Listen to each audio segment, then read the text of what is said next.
I'm joined today with Dr. Caroline Leaf. Caroline, thank you so much for being with us today. How are you? I'm good. Lovely to be with you as well. Thank you so much. How are you? I'm good. And so go ahead. I would say, how are you coping with lockdown at the moment? Well, as you were chatting just before the interview started, I'm actually coping really well because, first of all, my kids are all adults, but we've got two of them at home. So it's such fun having two of them at home with us. The other two are, one's in New York, two are in New York, two are in Seattle, the married ones. But at least I've got two of them here with me in contact daily. So that's fun. I'm loving that. Also, I'm busy finishing a clinical trial and analyzing it and finishing a new book. So I need 15 hours a day of work time. So for me, it's been amazing to have not to have to get in a plane and travel everywhere, which I do 70% of the month. So I'm coping very, very well. And I'm also trying to help people as much as I can with the knowledge that I've gained with my field. So that's brilliant. And you dropped some clues and some hints into the kind of myriad of work that you do. But for someone coming at this from a completely fresh perspective, know nothing about you, maybe just share a little bit about your journey and the genesis of what you're doing now, and that'd be great to hear.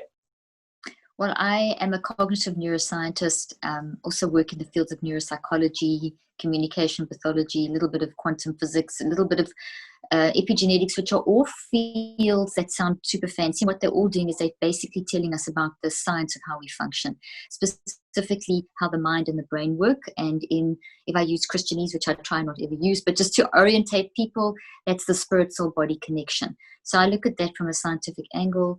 The way I see science is that it's God's manual. So the Bible tells us the story and science tells us how the story works. So you cannot look at God without looking at science. Science is completely spiritual.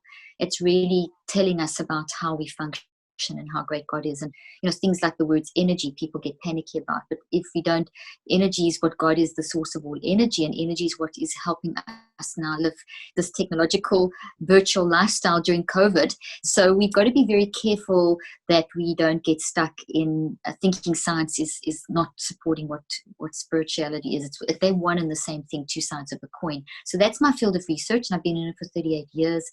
My work predominantly was helping people with mental health. I do clinical trials in helping with non-drug interventions for things like anxiety and depression. I get away from the concept of illness, depression, anxiety, etc. being an illness, and rather it's a response to the things of life. And I also focus a lot on the fact that we have a lot of control and a lot of responsibility, which we're also chatting a little bit about before the interview. And I practiced clinically for 25 years. Now I write books. I'm about to finish my 18th book now. And I do lots of research. And I travel all over the place teaching this stuff in different environments. And I train doctors. So I train physicians around the world in mental health as well. Gosh, that's a plethora of wisdom and knowledge you have there. And which is why I was so excited about you saying yes to being on the program. Because I think at the moment, obviously, everybody knows we're in the midst of a global pandemic. It's no respecter of persons. No one can escape it. And there's so much information, some true, some false, about how we should be behaving and coping in our homes in the midst of this. Mm-hmm. And I think my favorite Instagram post so far in the entire pandemic is when you posted something kind of just helping us realize that you don't have to be hustling and you don't have to be disciplined to the point where you're learning a new skill, and you just deconstructed the myth that you're to put more pressure on yourself in the midst of a time of deep trauma, deep transition, and deep pain. So could you just unpack that and give a bit of context to that? Because I think that is going to set someone free today. I'm so glad you brought that up. Thank you very much, because that is, I think, extremely important. We are creatures of habit. We do like routine. We respond well to routine, and we all know that. But because our routines have been so shaken, the natural instinct is we've actually feel when you shake a routine, there's chaos, and we want chaos to come back to order. But in the process of chaos going to order, routines do get disrupted, and we tend to be quite hard on ourselves. So the most natural thing is to give people a bunch of rules. We like to be rule driven. So I always say throughout the rules and operate in love, and And this is a time where we need to be very gracious to ourselves. And I'm not saying lie on the couch and become a couch potato and eat junk food and things. I do think it's extremely important to have a routine, but to be gracious to yourself within that routine. And so, yes, there's a tremendous amount of people telling other people what to do on internet, which is great too, because we all have great ideas. So we can share our ideas and pool our ideas. And there's a lot of kindness and compassion out there in the internet too, but there's also tremendous pressure about these people putting up their posts of how they're doing these 5-hour workouts and how they've mastered their 7th language. And, it's just like, oh my gosh, I've done none of that. What we have to do is look at ourselves as individuals and recognize that we've got to find within ourselves our own coping strategies.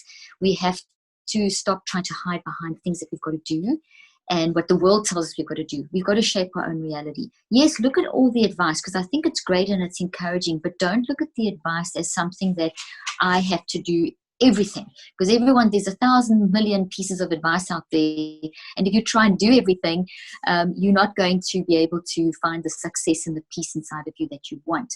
So the thing is to look there, get inspired, get creative.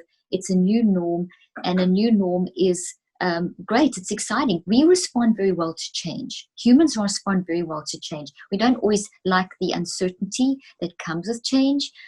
We want to have a formula. We want a guru. We want a prescription. We want someone to tell us what to do. And that's why we also help, we're out there giving each other so much advice, but it can make us feel tremendous pressure and guilt. So I look at the advice as all these great pool of creative ideas. And then I say, okay, from that pool of creative ideas, what's going to work for me? What are my needs at the moment? My needs to keep me mentally healthy and physically healthy, and to keep my family, and then to keep my work, reach out to the community that I work with. And so that then I don't feel the pressure of trying to do all those things. So and there are some days that you're just not going to be up to doing things, but it doesn't, there's also the temptation to just do nothing.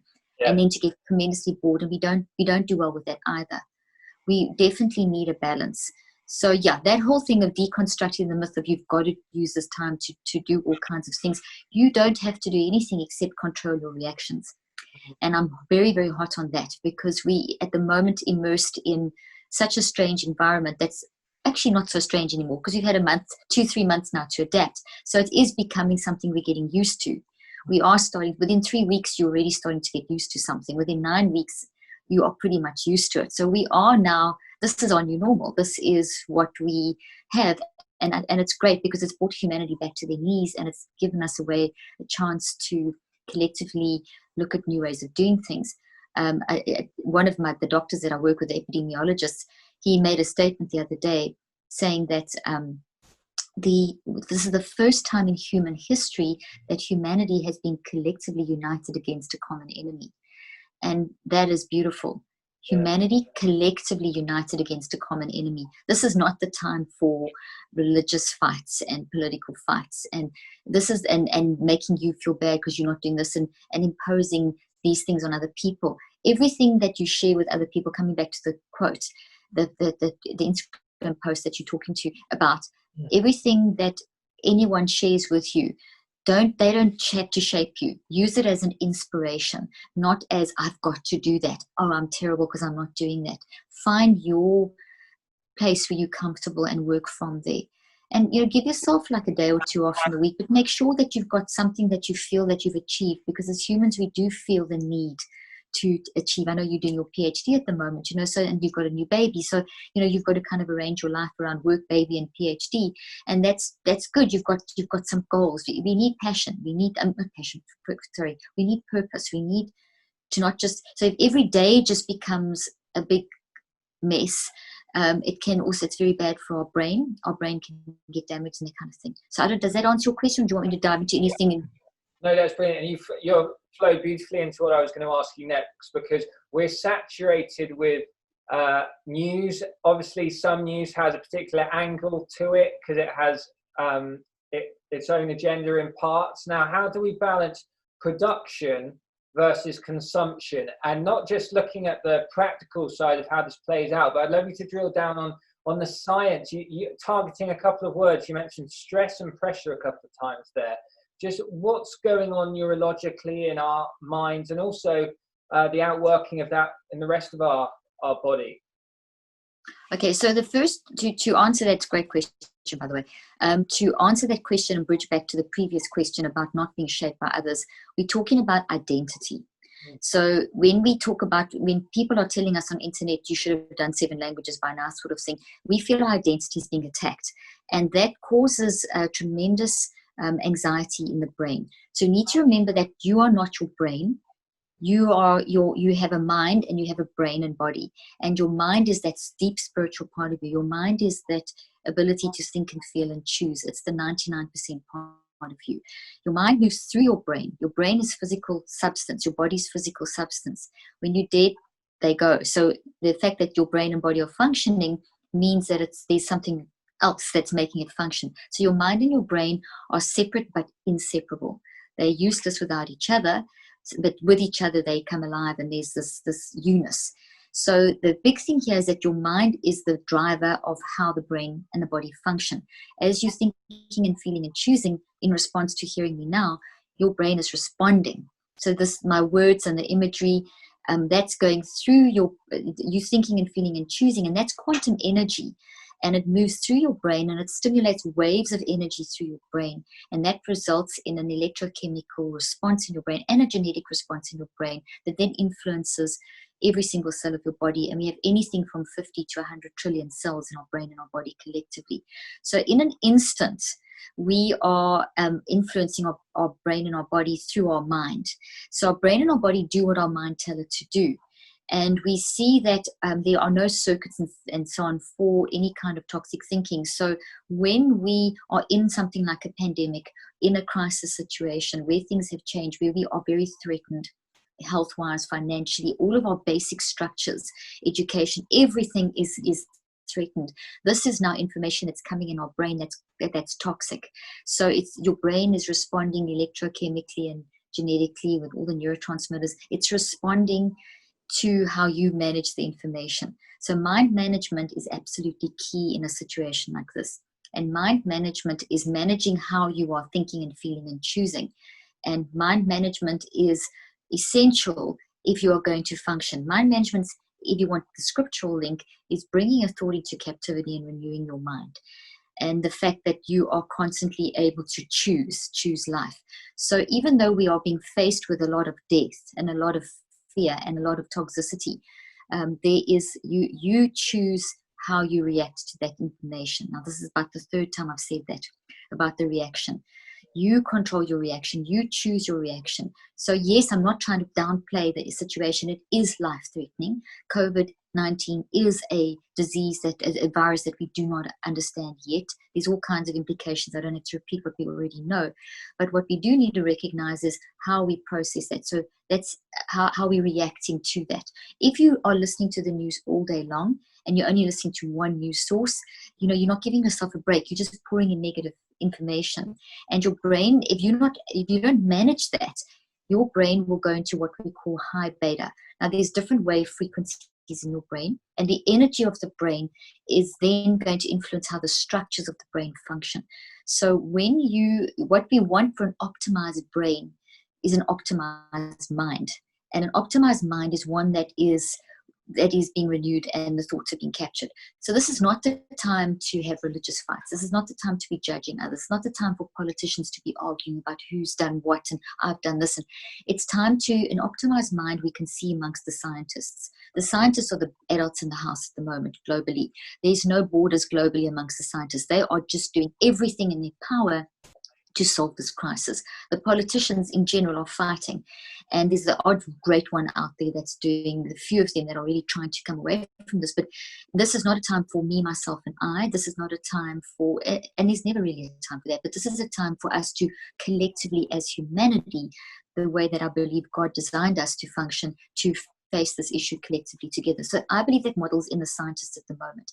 They are modeling an optimized mind where they are thinking, feeling, and making choices for the collective good of humanity. Your religion, your belief system, your country, your culture, your power, your scientific expertise, the amount of papers you've got published. In other words, all the I stuff is not even an issue at this stage. People are, as they're discovering something in the labs, they are sharing it amongst other scientists. They're not saying, oh, this is mine, I must keep this. It's nothing. It's all about let's share. It's not about competition. It's about enhancement. And that's a huge part of my research is our brain is designed for enhancement. We as humans are designed to enhance each other. Competition's not a good thing. Enhancement is the correct way of functioning. That sets the brain into the right pattern.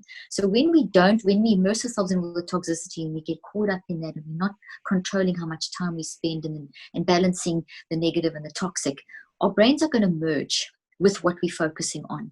And then it becomes more and more difficult to control reactions because the physical will start being very strong in your face. So instead of having a balance between the different wave energies of the brain, which then send the correct message to the different structures of the brain, which then release the correct chemicals, and then your blood chemistry functions like it should, and then your genetics function like it should. Instead of that happening by us bringing a thought into captivity and controlling and renewing our minds, then we have the opposite happening. We will have an unoptimized mind. And what that looks like is instead of a balance of like bursts of what we call high beta in the brain, we get a flood like a waterfall. That immediately will cause people to feel anxiety and panic. It's a response. Anxiety and panic are not illnesses, they're responses to information, an uncontrolled reaction to information. We'll also have a drop in gamma waves. And gamma is a wave that is very important for learning new information and actually being able to control what you're learning. So you'll get, instead of gamma flowing in like a big wave, think of the middle of the sea. You get the big waves in the middle, like big deep waves towards the back. And then as you move towards the beach, the waves get very big and crash. So these huge swells in the middle, to the big swells that are breaking, to the lots of little waves on the front of the beach. That's what the waves look like in your brain. We want that kind of format. We want nice big waves at the back, and that's called theta and delta waves. When our brain's optimized, we get lots of theta and delta. Theta and delta is the connection to the spiritual part of us. When theta and delta are really flowing correctly, when we truly trust in God and connecting to God and renewing our mind, we're going to activate a lot of the correct wave energy, the correct amplitude, the correct size of the wave. And that is going to help us to tune into wisdom and keep calm in the midst of a panic. Okay, peace in the midst of a pandemic. That then, the biggest wave is the delta wave. That's the one furthest back. Then that will then activate theta waves, which is a slightly more getting closer to the beach, but the waves aren't breaking, but they're slightly bigger. That's a healing energy. As that moves through your body, we tap into the depths of our non-conscious. We tap into what the scientists call the non-local mind, which as a Christian you believe is God, the Holy Spirit. So then the next wave up is going to be your gamma wave, which is a very fast wave, and the next wave up, I apologize, is going to be your beta waves, which are the waves that we want to have. High beta must be a burst wave, and then we want normal beta to be just like a kind of a biggish wave, but not too big. And then you get the gamma wave right at the front, which is lots of little waves. So if you think of just the whole process that I've just described on the beach, from a big wave to the biggest wave to the next level, to the big waves that are crashing, to a bit of a smaller wave, to the little ripples. When we are controlling our reactions, we get that wave happening. That then releases things like serotonin, which calms us, dopamine, which helps us focus, anandamide, which is the bliss hormone, which enables us to literally go on an internal high. Like when you talk about drugs putting you on a high, we have our own natural pharmacopoeia, and we go into this mental high. When those just and oxytocin, which is known as the bonding chemical, those four, that's only four of them. We also increase something called prolactin, which is a neuroendocrine, which is a hormone that we think of associated with, like your wife just had a baby, breastfeeding. It's actually an emotion, that too, but it's an emotional hormone. It's a neurohormone that stimulates neuroplasticity, and it's in males and females, and it's deeply associated with how those big waves at the back of the sea are functioning. So when we are constantly immersed in the news and we have those big waves don't do what they're supposed to do, and all the different waves aren't doing what they're supposed to do, those hormones plus prolactin, and there's many more, I'm just giving you these 5, will not function like they should. So the waves, the energy is not functioning. So now instead of all these beautiful waves, we have this flood, this waterfall. We just have a waterfall, and and there's just this. Think of a tsunami. We have tsunamis happening, and look at the destruction a tsunami brings. That's what we do, and that's the message. So the neurotransmitters now don't flow like they should. The prolactin doesn't do what it's supposed to do. We can't think straight. We don't have calm. We don't have peace. We don't have clarity. Our intelligence drops. We can't see things. And then we read more news and we add more, and we just keep going into the state. This starts damaging our HPA axis, which everyone's talking about. And everyone's talking about stress and cortisol. There's so much more to it. Cortisol can even drop. In this state, your cortisol can drop to such a low state that it's dangerous, or it can shoot to such a high state that it's dangerous too. But so it's not just cortisol, it's all these other hormones, DHEA, ACTH. There's a lot of different hormones that are involved, that it's all in one big working family. And as one thing gets thrown out, everything else gets thrown out. So your entire body becomes affected, and your immune system will start suffering. And what we do need is strengthen our immune system, strengthen our cardiovascular system, strengthen every system of our body, because we don't want a weak cardiovascular and a strong immune. We want all of them to be working together. And if there's a weakness in the cardiovascular, then the immune system can be driven. And all of this is driven by your reactions. So it is how you think, feel, and choose drives the waves, drives how the body, all this chemical stuff in your body is functioning.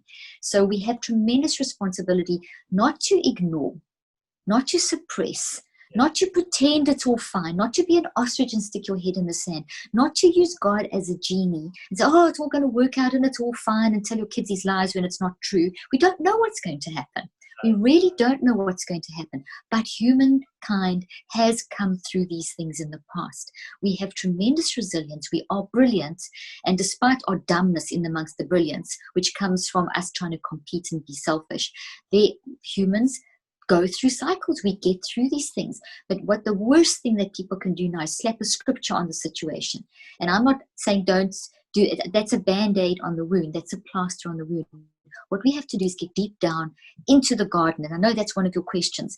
And I can stop now so you can ask me to unpack that answer. And then I can give you an example of how to take the analogy of Jesus in the garden for how we should be processing at the moment. Yeah, so brilliant. My next question was essentially all this is leading to us being able to self-regulate our reactions. And obviously Jesus' example in the garden, under immense pressure to the point where drops of blood were falling from his face, that he made that choice to regulate how he was going to respond to the pressure. So on that, we can self-regulate. We don't have to let this change us. We can change our perspective of it. Can you just talk a bit into that? Yeah, it's so important. Sure, absolutely. So coming off the back of the waves and the chemicals in the body and all this stuff, this is the spirit soul body connection. When you renew our mind, we can control that process. So renewing our mind is not some I don't even know how to explain it. It's not some kind of dumb positive affirmation, slap a scripture on.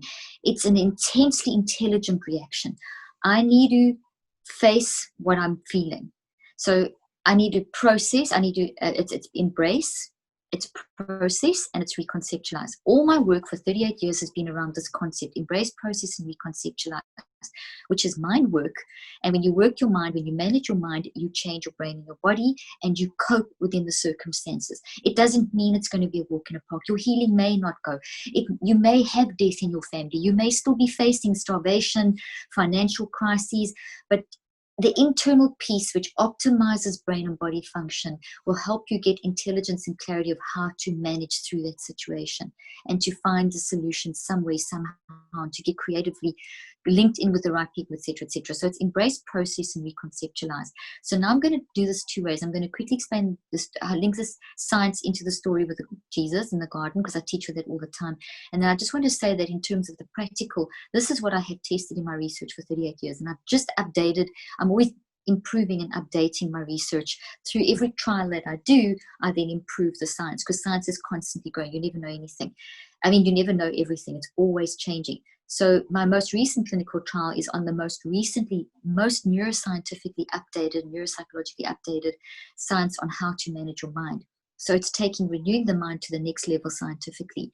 And I've put that into an app now, which is really super easy, user-friendly on how to manage your mind. So while the listeners and viewers are watching and listening, there is a technique that you can do it's a process. It's a delivery system that delivers, it helps you to get that thinking, feeling, and choosing mind to the state where you are controlling and renewing every 10 seconds. We designed to literally connect with the Spirit of God, connect with the non-local mind, which is the sciencey way of saying it, every 10 seconds. Okay, so everything that I have said and I'm about to say is something that we designed to do every 10 seconds. And the techniques that I've developed and as you just said, I've got an app called Switch, which you can get on Google and iTunes. I've also got 17 books that deal with these things. But I would really recommend the Switch app now because it's technology, and I'd also recommend the book Switch. But we can put that up at the end. I can give you the order of the books that I think are the easiest and most useful now. There's a toolbox that I call the pandemic toolbox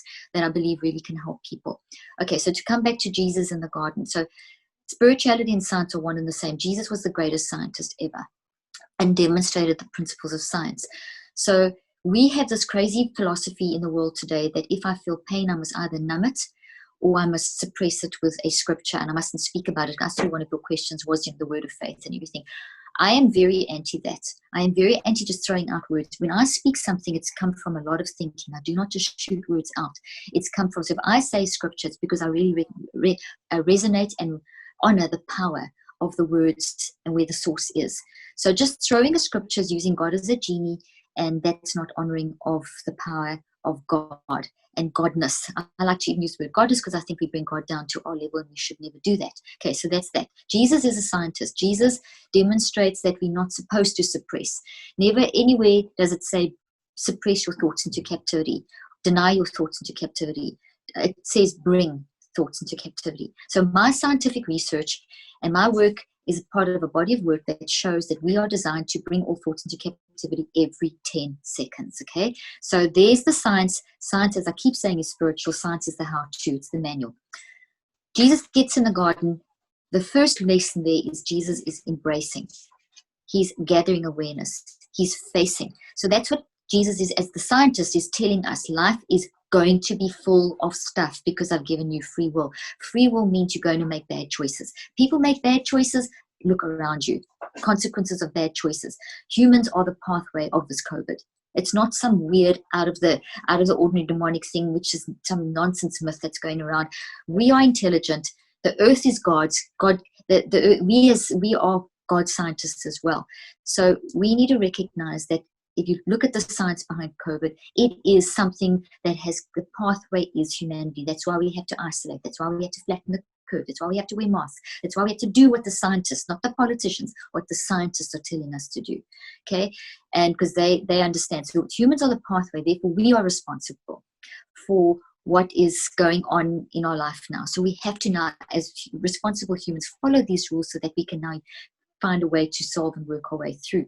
So we've got to face those realities. It's not nice to be told that, oh, maybe my lifestyle has changed and created problems in the world. Well, just look at the change in pollution.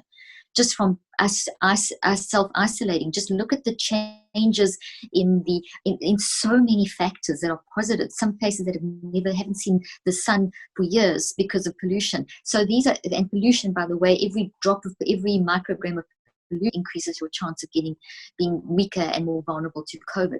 You know, the planes flying, they take you all over the place. This has contributed. So we've got to look at the choices we've made. And I'm not saying don't fly anywhere. I'm saying we've got to be responsible. Jesus is showing us that the pain of life is massive and the only way to deal with it is to face it. And that when you face the issues, whatever they are, whether it's trauma, whether it is death, loss of a loved one, financial sadness, whatever you're facing, the multitude and the infinite number of things that we as humans, each with our own stories, we have to face it. So you've got to get in the garden. You can't go and take a drug and avoid the garden. The only way to get through life is to get into the murkiness of the garden, the uncertainty of the garden, because the treasures are in the garden.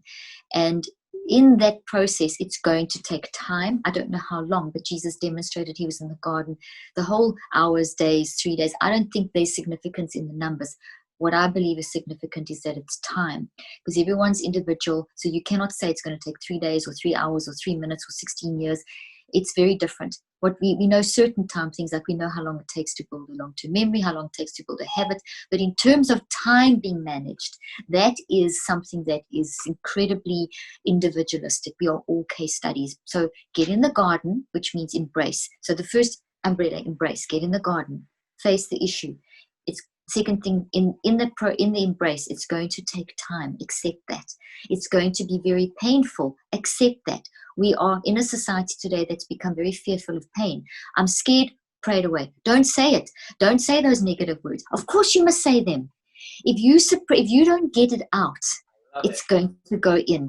You are going to damage. We have shown scientifically that what you don't get out if you don't get it out into the garden, it's going to embed itself in your cells, in your brain, and you will transform and change your physiology and your neurophysiology.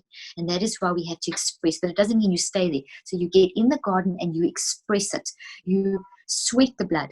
When you can sweat blood, it means that you're under extreme pressure. Jesus was under extreme pressure. So Jesus, as the scientist, as the humanitarian, as the demonstrator of what it means to be human, is crying, is in angst, is anxious, is depressed, is every emotion we can possibly experience. Jesus experienced in that time frame, which puts such pressure. That mind stuff puts such pressure on his body that his sympathetic and parasympathetic nervous system and his central nervous system, all the different parts of his body, which affected his cardiovascular system, and he sweated blood. So you can do that if you're under extreme stress. It means extreme stress. So Jesus' body experienced the physiological reaction of the mental pressure. And so Jesus is demonstrating not weakness. Jesus is demonstrating as a scientist and as a humanitarian and as a real live person that, hey, life is tough. It's going to take time. When you face it, it's hard, but you can't avoid it. Jesus turned to the disciples and woke them up. He didn't wake them up and ask for Prozac or a painkiller or to get me out of there. Jesus asked them, can you not stay with me, but stay awake with me for about an hour? In other words, we need community. So Jesus demonstrated my role. That's his role. No one could do what Jesus did. No one can do what you've got to go through. No one can coach you out of this. No one. We can just support each other. But yeah. I can't fix your problem. What I can do is support you. That's what Jesus demonstrates. We need each other. We need community. We need community. We increase resilience in the brain. We release neurotransmitters that increase our resilience. We activate genetic switches that increase our resilience, that calm us down, that give us strength, etc., etc. So the piece that the connection that Jesus was asking for and was demonstrating to us as humanity was when we work with each other and support, not fix each other, but support and love each other, we will change our resilience and our ability to face what's coming up. Then Jesus demonstrates it's going to get worse before it gets better. In therapy, we call this the treatment effect. In my clinical trials, we saw this all the time. We saw very evident that our subjects, one subject in particular, came into the study having done everything for her depression, had been depressed for years, generally had quite a good attitude to life and believed she could get through it. So she had tried everything, CBT, she had tried medications, nothing had worked for her. And I don't advocate medications ever because they damage the brain. And she came into this clinical trial saying, I am desperate, I need help. She was so depressed. She couldn't function at work. She wasn't sleeping. Her relationship had suffered. She literally managed to drag herself to the clinical trial. In her brain, we see her brain, I used very advanced neuroscientific technology called QEEGs, and we could look at those waves in the brain that I described earlier on. And we saw literally what we call a blue brain, which means that on every level it was flatline. Literally think of the sea when it's totally and utterly calm. You don't want that in your brain, flatline. You can't optimize brain function and so on. She was really at a bad place. So we put her she was in the garden. She came in and she faced her stuff. And she started using the mind management techniques that I had developed, which is basically in the Switch app and in the latest book I'm writing, and Switch on Your Brain's got part of it. And she got by day 21, because it takes 21 days to break down a toxic thought and to build up a new healthy thought. So she got into that garden and said, why am I so depressed? And went through the process. It's a whole process you go through. So in the garden is embracing. This woman with a depression got in the garden like Jesus did. Then she faced by processing. So second thing is processing. She went through 21 days of processing. Why 21 days? Lots of science behind how different things happen on a daily basis in our brain.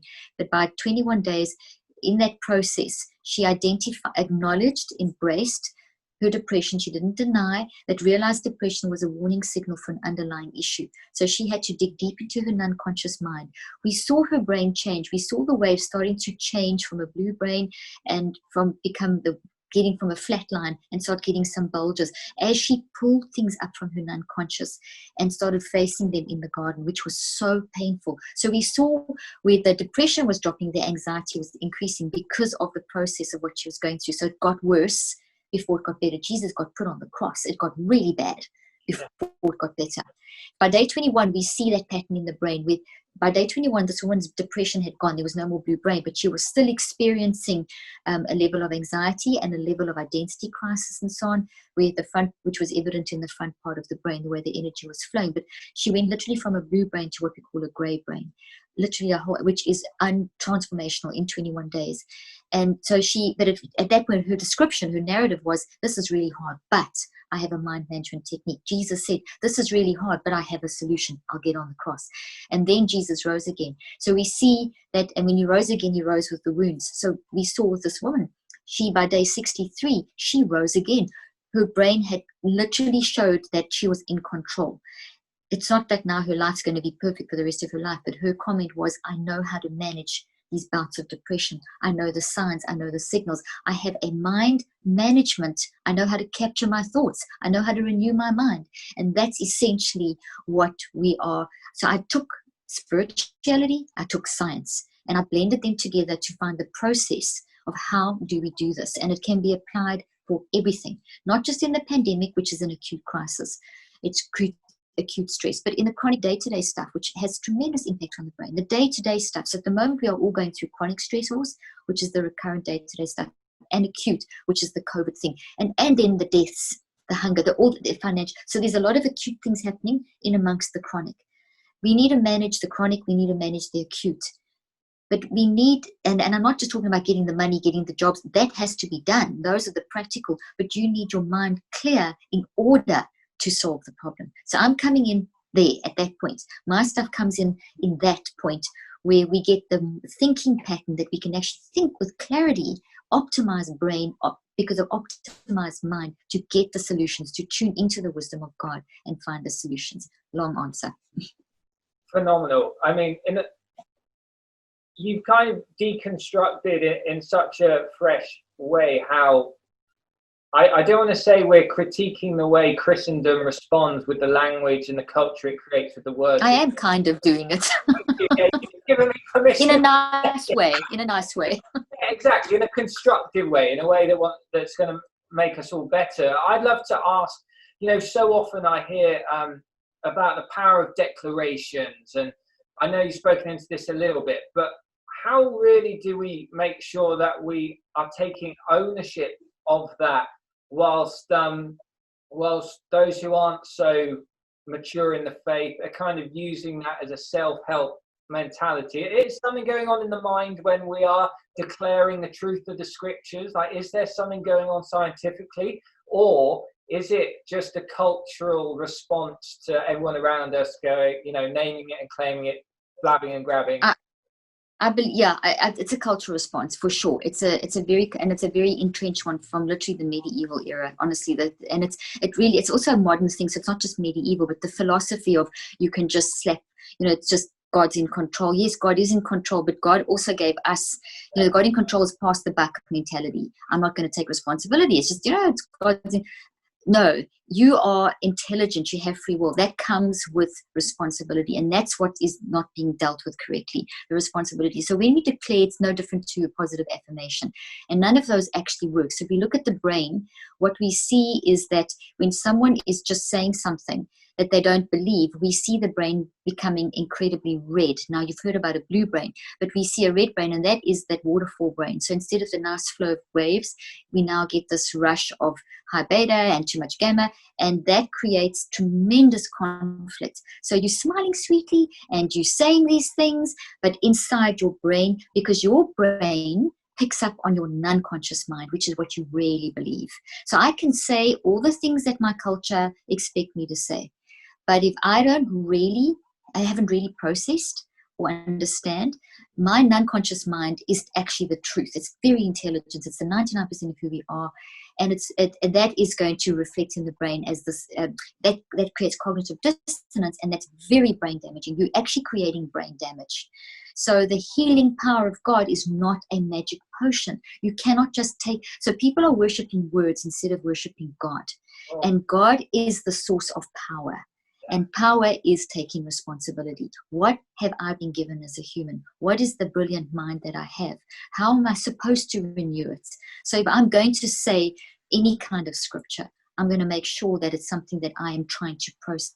So it's much more optimized, much healthier, I should say, to say, I know that God is supposed to be. How can I say it? Let me give a better example. You've got a favorite scripture that you're hanging on to now in this time, that my God shall meet all my needs, and that's giving you a sense of comfort. Be practical too. Say that scripture, but you need to get in the garden and say, okay, but I'm hungry. I don't have enough money. I can't pay my bills. I feel sick, and I've had 3 family members die. Oh, I don't know what. I'm just whatever. Or I'm facing an 18-month whatever. But my God shall meet all my needs. So now there's conflict. If you just pretend that it isn't the case, you're going to get a red brain damage, you're not going to have clarity. It's better to get in the garden and cry and say, I don't understand this, but I do know that as humans, I recognize the pathway is humanity. I recognize I've got to sweat through this. I recognize that there's a journey I've got to go on. I've got to wrestle like Jacob wrestled. That will then, doesn't mean the problem goes away. It doesn't mean that you're not anxious anymore. You're still anxious, but now the anxiety is shifted to good anxiety. And is there such a thing? Yes. Is there good depression? Yes. Because now I'm freaking out in the love zone. So instead of being in denial and pretending to say these fancy words, I'm now acknowledging that I feel depressed. I'm going up and down. I'm acknowledging the anxiety. This does make me anxious. Maybe my family will get sick and die, or a family member will get sick and die. That's a genuine concern you should express, not just whack on a scripture, it's not going to happen and we're going to go away and pretend. That is so bad for us. It's damaging our brain. We need to deal with this stuff. We need to face it, deal with it. And I call it freak out in the love zone. Cry, scream, shout, do what you need to do. But don't use God as a genie. It's going to damage your brain. That is so good. That was going to set so many people free. Now, in the last couple of minutes, Dr. Caroline, I'd love to shift gears. And one thing that I've even noticed in the hour we've been talking, and I had the privilege of just spending a couple of minutes with your husband, Matt, before this, is you both are clearly preaching truth that you've studied and I guess learned over time, but you're also practically living that out yourself. And so in the last few minutes, I'd love to kind of you to open the window a little bit and share a few of the things that you do maybe as a family or in your own life that make sure you do have fun and you do laugh a lot and it's not all work, so that you have this balance of intentionally making sure you're healthy and whole, as well as trusting God to meet your every need. Well, I think trusting God to meet your every need is actually, you've got to do stuff, faith without action, whatever you want to say. So I do believe, because I believe we're intelligent, I believe we're brilliant, I believe we have free will, I believe we can choose. So we have to be constructive and not just sit back and hope it's just going to, come in because you, whatever. So what we do is, as a family, Mac's very humorous. So he likes to make jokes all the time. So that's always, it's just a natural part of who he is. So he does that a lot. Yeah. We all work extremely hard. We are a family that we like work. I love my work. We all love our work, and we have a family business. So two of our daughters we've got 4 children. 2 of our daughters are in the business. One runs all the social media and the marketing, and the other one runs all the sort of the client, dealing with clients and research, editing, and all kinds of things. So we've got, and then my youngest daughter, who's just finished, helps me with research. So my son gives a little bit of input on marketing side, even though they have their own lives. The 2 eldest ones work for us. So we are a hardworking family. We spend hours working. We're very deep into the intellectual stuff. So that's kind of the family we are. But we're very deliberate about having fun. So meal times are a huge thing for us. And whenever we're together, we will cook together. I mean, the other night we did a whole Mediterranean, my youngest daughter did a whole Mediterranean evening. She spent hours cooking the most phenomenal meal for Easter Sunday. And it was all this incredible, beautiful layout. And even though there's only 5 of us in the house here at the moment, we put the video on and Zoom on and talk to our other kids in Seattle and New York, and we had a fantastic evening. And then afterwards we were doing all these poses and taking Polaroids, and so we deliberately had fun, and we went for a walk, and then we were playing fun music, and so we are intentional about having fun. Yesterday I was working very hard. I got very involved in some data analysis, which is incredibly intense. And my husband Mac walked in, and he started making all these funny noises and like bugging me. And first, go away, I'm busy. And then eventually I just realized, hey, laugh. And it was great. And then my daughter said, okay, Mom, time for a walk. You've been working too hard. So from the laughter, the intensity to the laughter to the walk, we have turned our dining room into a little gym. We work out every day together. It's hilarious. My girls are fitter than me. I'm pretty fit, but I mean, they are fit. So we're doing sprints up the road. I think we're the TV entertainment for our entire neighborhood because we do our sprints up and down the road. And I start off with the girls, but then I end up behind because they're too fast. Or we use our stairs. And yesterday we were pounding up our 3-floor house. So we did very, very deliberate. We make an intentional, deliberate point of eating healthy. We only eat real food. I've got a book called Think and Eat Yourself Smart. Can you pass me switch on your brain, then I can just show that book too. This is the book, teaches principles of correct eating. The Think and Eat Yourself Smart. We're very deliberate about only eating clean food. Vital. Your internal environment's vital.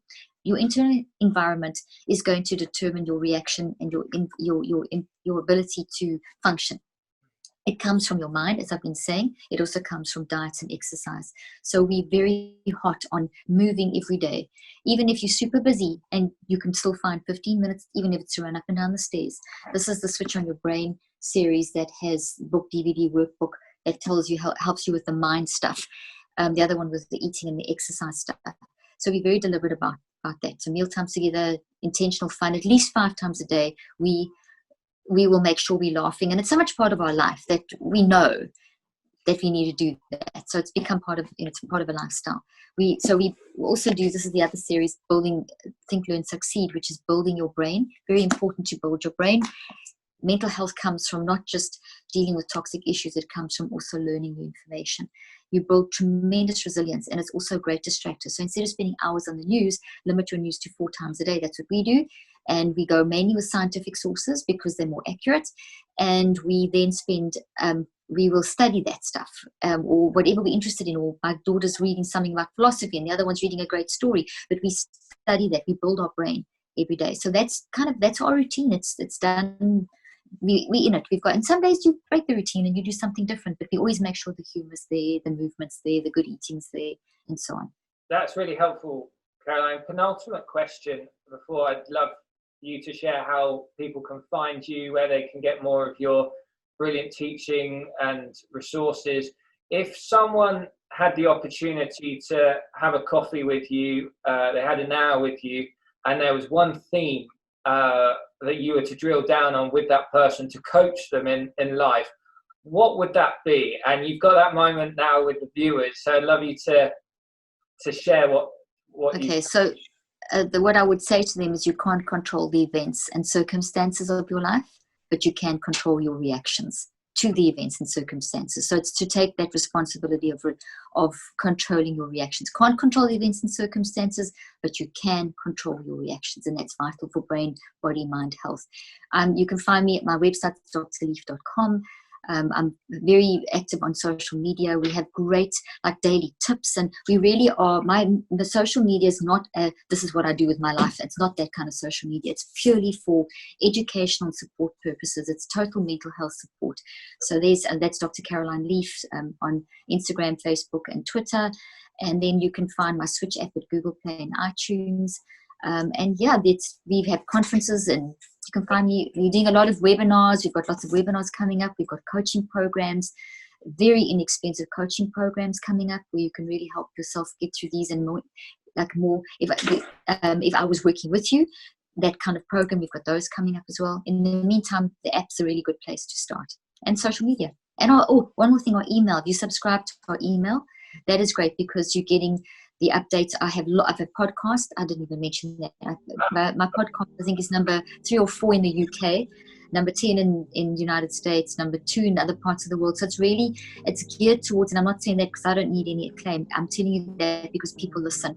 It's got a huge viewership because we're dealing with all these topics. I get brilliant experts in. I mean, interviewing Dr. John Maxwell this week. I mean, we all know John, and people like Henry Cloud, and so we have fantastic guest experts, and I teach everything around the mind. So it's all themed around the mind, and we deal with the body, the health, food, everything. So podcasts, wherever you listen to podcasts, you're going to get tons of information there. YouTube as well. Social, as I said, email. You'll get notified of all the podcasts, the live Instagram, TV. We have one called Coffee with Caroline. I'm doing one right now after this, and I get all kinds of experts on, epidemiologists, all kinds of things to help. So there's a ton of ways that you can get contact with me. Thank you so much, Caroline. Thank you so much. It's been great. All the best, and thank you very much.